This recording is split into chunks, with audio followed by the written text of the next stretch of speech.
एक RCC ring foundation एक खास तरह का शैलो फाउंडेशन है जिसे सर्कुलर या एनुलर शेप में डिजाइन किया जाता है। इसे रीइंफोर्स्ड सीमेंट कंक्रीट का यूज करके बनाया जाता है, जो बेसिकली कंक्रीट की कंप्रेसिव स्ट्रेंथ को स्टील रीइंफोर्समेंट बार्स की टेंसाइल स्ट्रेंथ के साथ मिलाता है।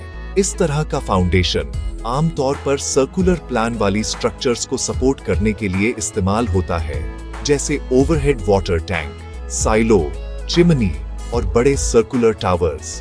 रिंग फाउंडेशन का प्राइमरी फंक्शन सुपरस्ट्रक्चर से आने वाले कंसंट्रेटेड लोड को उसके नीचे की मिट्टी के एक बड़े एरिया पर डिस्ट्रीब्यूट करना है। ये डिस्ट्रीब्यूशन बहुत ज्यादा सेटलमेंट को रोकने में हेल्प करता है और यह इंश्योर करता है कि मिट्टी की सेफ बेयरिंग कैपेसिटी एक्सीड न हो, जिससे पूरी स्ट्रक्चर के लिए एक स्टेबल और ड्यूरेबल बेस मिलता है। आइसोलेटेड या मैट फाउंडेशन जैसे दूसरे टाइप्स के ऊपर रिंग फाउंडेशन का सिलेक्शन स्पेसिफिक स्ट्रक्चरल और सॉइल कंडीशंस पर डिपेंड करता है। लंबी सिलिंड्रिकल स्ट्रक्चर्स के लिए एक रिंग बीम हवा या सिस्मिक एक्टिविटी जैसी लैटरल फोर्सेस के कारण होने वाले ओवरटर्निंग मोमेंट्स के अगेंस्ट बेहतरीन स्टेबिलिटी प्रोवाइड करता है। यह स्ट्रक्चर के सेल्फ वेट और उसके कंटेंट से आने वाले वर्टिकल लॉड्स, साथ ही हॉरिजॉन्टल फोर्सेस को भी इफेक्टिवली ग्राउंड में ट्रांसफर करता है। Continuous circular shape in stresses का यूनिफॉर्म डिस्ट्रीब्यूशन इंश्योर करता है, जिससे डिफरेंशियल सेटलमेंट कम होता है, जो अन्यथा सपोर्ट की जा रही लंबी स्ट्रक्चर की इंटीग्रिटी को कॉम्प्रोमाइज कर सकता है। यह डिजाइन हॉलो सर्कुलर स्ट्रक्चर्स के लिए खास तौर पर एफिशिएंट है, क्योंकि यह लॉड पाथ को नेचुरली फॉलो करता है। किसी भी डिजाइन या कंस्ट्रक्शन को शुरू करने से पहले जरूरी डेटा इकट्ठा करना बहुत जरूरी है। इसमें उस स्ट्रक्चर के सटीक डायमेंशंस तय करना शामिल है जिसे यह सपोर्ट करेगा, जैसे वाटर टैंक या चिमनी का डायमीटर और हाइट। हमें उन अलग अलग लॉड्स को भी जानना चाहिए जो फाउंडेशन पर एक्ट करेंगे, जिसमें डेड लॉड जो स्ट्रक्चर का सेल्फ वेट है, लाइव लॉड मतलब पानी जैसे कंटेंट्स का वेट, और हवा और सिस्मिक फोर्सेस जैसे एनवायरमेंटल लॉड्स शामिल हैं।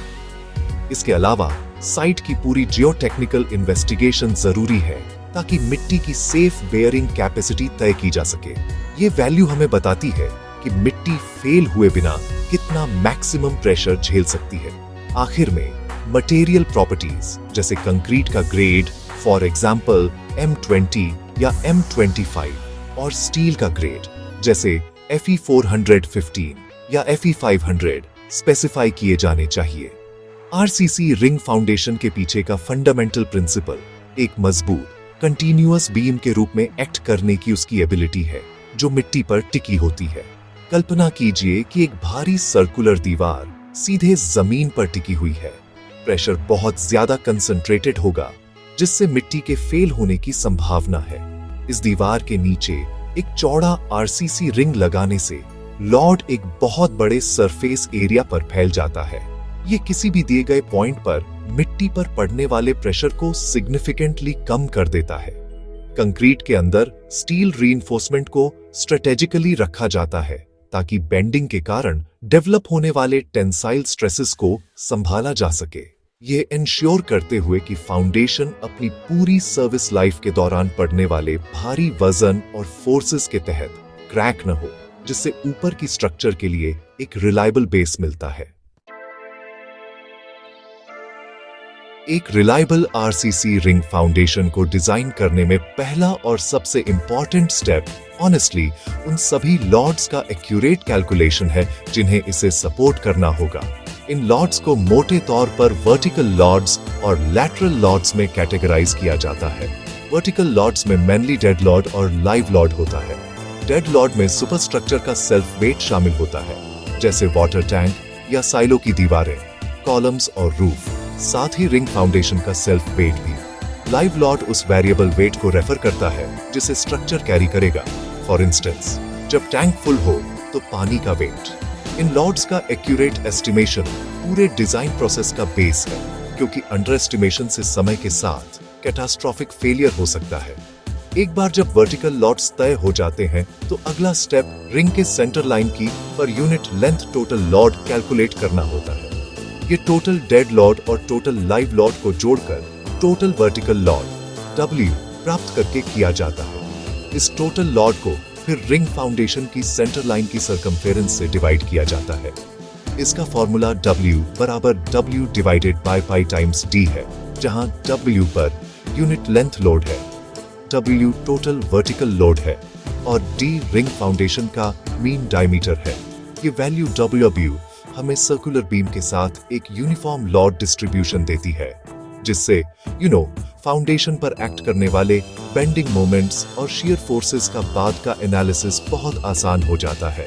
वर्टिकल लॉड्स के अलावा फाउंडेशन को लैटरल फोर्सेस और उनके द्वारा जनरेट किए गए मोमेंट्स को रेजिस्ट करने के लिए डिजाइन किया जाना चाहिए। चिमनी और वाटर टैंक जैसी लंबी स्ट्रक्चर्स के लिए विंड लॉड एक सिग्निफिकेंट फैक्टर है। स्ट्रक्चर की एक्सपोज्ड सरफेस पर एक्ट करने वाला विंड प्रेशर एक हॉरिजॉन्टल फोर्स क्रिएट करता है, जो बदले में फाउंडेशन के बेस पर एक ओवरटर्निंग मोमेंट प्रोड्यूस करता है। सिमिलरली सिस्मिकली एक्टिव रीजन्स में भूकंप फोर्सेस को रिलेवेंट बिल्डिंग कोड्स के अनुसार कैलकुलेट किया जाना चाहिए, जैसे इंडिया में IS 1899-3। ये फोर्सेस फाउंडेशन में मोमेंट्स और शियर भी इंड्यूस करती हैं। डिजाइन को यह इंश्योर करना चाहिए कि फाउंडेशन इन लॉड्स के वर्स्ट केस कॉम्बिनेशन के तहत स्लाइडिंग और ओवरटर्निंग दोनों के अगेंस्ट स्टेबल हो। लॉड कैलकुलेशन फेज में फाइनल स्टेप रिंग फाउंडेशन की रिक्वायर्ड विड्थ तय करना है। ये सीधे तौर पर मिट्टी की सेफ बेयरिंग कैपेसिटी से रिलेटेड है। टोटल वर्टिकल लॉड W को फाउंडेशन के प्लान एरिया से डिवाइड किया जाता है ताकि मिट्टी पर पड़ने वाला प्रेशर पता चल सके। यह प्रेशर सेफ बेयरिंग कैपेसिटी से कम या उसके बराबर होना चाहिए। रिंग फाउंडेशन का एरिया π/4 टाइम्स आउटर डायमीटर के स्क्वायर और इनर डायमीटर के स्क्वायर के बीच के डिफरेंस के रूप में कैलकुलेट किया जाता है। सॉइल प्रेशर को सेफ बेयरिंग कैपेसिटी के बराबर सेट करके हम रिंग की रिक्वायर्ड विड्थ के लिए सॉल्व कर सकते हैं, जो B बराबर outer diameter minus inner diameter divided by 2 है। यह एंश्योर करता है कि मिट्टी स्वयं शियर फेलियर या एक्सेसिव सेटलमेंट के बिना एक स्टेबल बेस प्रोवाइड करती है। लॉड्स कैलकुलेट करने और प्रारंभिक डायमेंशंस तय करने के बाद RCC रिंग फाउंडेशन का स्ट्रक्चरल डिजाइन शुरू होता है। इसमें फाउंडेशन को एक इलास्टिक मीडियम यानी मिट्टी पर टिकी एक सर्कुलर बीम के रूप में एनालाइज करना शामिल है। मिट्टी से ऊपर की ओर प्रेशर और सुपरस्ट्रक्चर से नीचे की ओर लोड रिंग के अंदर बेंडिंग मोमेंट्स और शियर फोर्सेस क्रिएट करते हैं। मैक्सिमम बेंडिंग मोमेंट और शियर फोर्स क्रिटिकल वैल्यूज हैं जो फाउंडेशन की रिक्वायर्ड डेप्थ और जरूरी स्टील रीइंफोर्समेंट की मात्रा को तय करती है। इलास्टिक फाउंडेशन पर बीम के सिद्धांत से प्राप्त खास फॉर्मूलों का उपयोग इन वैल्यूज को कैलकुलेट करने के लिए किया जाता है, जिसमें रिंग का डायमीटर, विड्थ और मिट्टी की प्रॉपर्टीज को कंसीडर किया जाता है। कैलकुलेटेड मैक्सिमम बेंडिंग मोमेंट के आधार पर फाउंडेशन की रिक्वायर्ड इफेक्टिव डेप्थ तय की जाती है। डेप्थ बेंडिंग स्ट्रेसेस को रेजिस्ट करने के लिए पर्याप्त होनी चाहिए ताकि कंक्रीट कंप्रेशन में क्रश न हो। एक डीपर बीम मजबूत और स्टिफर होती है जो डिफ्लेक्शन को कंट्रोल करने में हेल्प करती है। कंक्रीट का ग्रेड जैसे M25, जिसका मतलब है 25 न्यूटन पर मिलीमीटर स्क्वायर की कैरेक्टरिस्टिक कंप्रेसिव स्ट्रेंथ, इस कैलकुलेशन में एक इंपॉर्टेंट फैक्टर है। कंक्रीट का एक हायर ग्रेड उसी लोड के लिए थोड़ी शैलोअर सेक्शन की परमिशन देता है, लेकिन M20 या M25 आमतौर पर स्टैंडर्ड फाउंडेशन के लिए यूज होते हैं। Overall depth effective depth plus reinforcement के लिए क्लियर कवर और मेन रीइंफोर्सिंग बार्स के डायमीटर का आधा होती है। अगला जरूरी स्टेप स्टील रीइंफोर्समेंट को डिजाइन करना है। स्टील बार्स या रिबार्स बेंडिंग के कारण डेवलप होने वाले टेंसाइल फोर्सेस को रेजिस्ट करने के लिए कंक्रीट के अंदर रखे जाते हैं। Required area of steel AST maximum bending moment और स्टील के ग्रेड के आधार पर कैलकुलेट किया जाता है, जैसे Fe 500 जिसकी यील्ड स्ट्रेंथ 500 न्यूटन पर मिलीमीटर स्क्वायर होती है। यह मेन लॉन्गिट्यूडिनल रीइंफोर्समेंट रिंग के टॉप और बॉटम पर 2 लेयर्स में रखा जाता है। ताकि सर्कमफेरेंस के साथ होने वाले हॉगिंग और सैगिंग मोमेंट्स दोनों को संभाला जा सके। बार्स को एक सर्कुलर शेप में मोड़ा जाता है और पूरे रिंग में कंटिन्यूटी और प्रॉपर फोर्स ट्रांसफर इंश्योर करने के लिए कोड स्पेसिफिकेशंस के अनुसार ओवरलैप किया जाता है। बेंडिंग के लिए मेन रीइंफोर्समेंट के अलावा शियर रीइंफोर्समेंट भी जरूरी है। Shear forces concentrated load application के पॉइंट्स के पास सबसे ज्यादा होती हैं। इन फोर्सेस को रेजिस्ट करने और डायगोनल क्रैकिंग को रोकने के लिए वर्टिकल स्टीरअप्स या टाइज प्रोवाइड किए जाते हैं। ये छोटे डायमीटर वाले स्टील बार्स होते हैं जिन्हें एक रेक्टेंगुलर या सर्कुलर शेप में मोड़ा जाता है, जो मेन लॉन्गिट्यूडिनल बार्स को घेरते हैं। इन स्टिरअप्स की स्पेसिंग मैक्सिमम शियर फोर्स के आधार पर कैलकुलेट की जाती है। स्पेसिंग आमतौर पर सपोर्ट कॉलम्स या दीवारों के पास ज्यादा क्लोज होती है और उनके बीच के स्पैन्स के मिडिल की ओर बढ़ाई जा सकती है। इस कंप्लीट रीइंफोर्समेंट केज को फिर कंक्रीट डालने से पहले एक्सकैवेटेड ट्रेंच में रखने के लिए तैयार किया जाता है। कंस्ट्रक्शन प्रोसेस डिजाइन ड्राइंग्स के अनुसार फाउंडेशन ट्रेंच की सटीक मार्किंग और एक्सकैवेशन से शुरू होता है। रिंग की सेंटर लाइन को पहले जमीन पर एस्टैब्लिश किया जाता है और फिर इनर और आउटर पेरीमीटर्स को मार्क किया जाता है। एक्सकैवेशन मैन्युअल रूप से या मशीनरी से रिक्वायर्ड डेप्थ तक किया जाता है।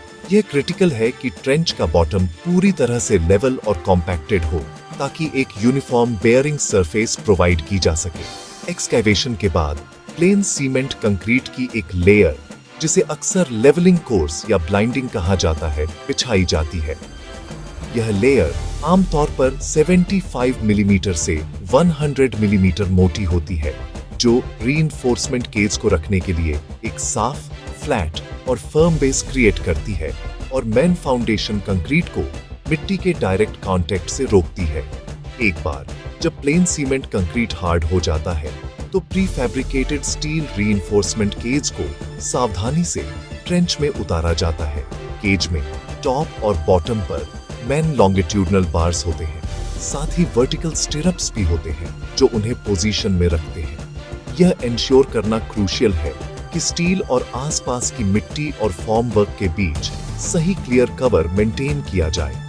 ये कंक्रीट से बने कवर ब्लॉक्स का उपयोग करके अचीव किया जाता है, जिन्हें केज के नीचे और किनारों पर रेगुलर इंटरवल्स पर रखा जाता है। कवर स्टील को जंग से बचाने और उसकी ड्यूरेबिलिटी इंश्योर करने के लिए बहुत जरूरी है। रीइंफोर्समेंट में सभी ओवरलैप्स और जॉइंट्स को चेक किया जाना चाहिए ताकि यह इंश्योर किया जा सके कि वे लेंथ और टाइम के लिए डिजाइन स्पेसिफिकेशंस को पूरा करते हैं। रीइंफोर्समेंट को सुरक्षित रूप से जगह पर रखने के बाद गीले कंक्रीट को रोकने के लिए फॉर्म वर्क लगाया जाता है। एक रिंग फाउंडेशन के लिए इसमें आमतौर पर शटरिंग मटेरियल की 2 कंसेंट्रिक सर्कुलर दीवारें बनाना शामिल होता है, जैसे स्टील प्लेट्स या प्लाईवुड, ताकि रिंग के इनर और आउटर फेसेस बन सके। फॉर्म वर्क इतना मजबूत और रिजिड होना चाहिए कि वह ताजे कंक्रीट के प्रेशर को बिना फूले या लीक हुए झेल सके। इसे कंक्रीटिंग ऑपरेशन के दौरान फाउंडेशन के सटीक शेप और डायमेंशंस को बनाए रखने के लिए ठीक से ब्रेस और सपोर्ट किया जाना चाहिए। डालने से पहले फॉर्मवर्क के अंदरूनी हिस्से को आमतौर पर तेल लगाया जाता है ताकि कंक्रीट सेट होने के बाद उसे हटाना आसान हो जाए। आखिर में कंक्रीट को फॉर्मवर्क में डाला जाता है। कंक्रीट स्पेसिफाइड ग्रेड का होना चाहिए और यूनिफॉर्म कंसिस्टेंसी अचीव करने के लिए अच्छी तरह से मिलाया जाना चाहिए। इसी लेयर्स में डाला जाता है और एक नीडल वाइब्रेटर का उपयोग करके साथ साथ कॉम्पैक्ट किया जाता है। कॉम्पैक्शन एक क्रिटिकल स्टेप है क्योंकि यह किसी भी फंसे हुए हवा के छेदों को हटाता है। यह इंश्योर करता है कि कंक्रीट घना, मजबूत है और रीइंफोर्समेंट बार्स को ठीक से घेरता है। डालने के बाद टॉप सरफेस को लेवल और फिनिश किया जाता है। कंक्रीट को फिर एक स्पेसिफाइड पीरियड के लिए क्योर होने के लिए छोड़ दिया जाता है, आमतौर पर 21 से 28 दिन। क्योरिंग में कंक्रीट को नियमित रूप से पानी का छिड़काव करके या गीले बोरे से ढककर नम रखना शामिल है, जो कंक्रीट के लिए अपनी पूरी डिजाइन स्ट्रेंथ प्राप्त करने के लिए जरूरी है।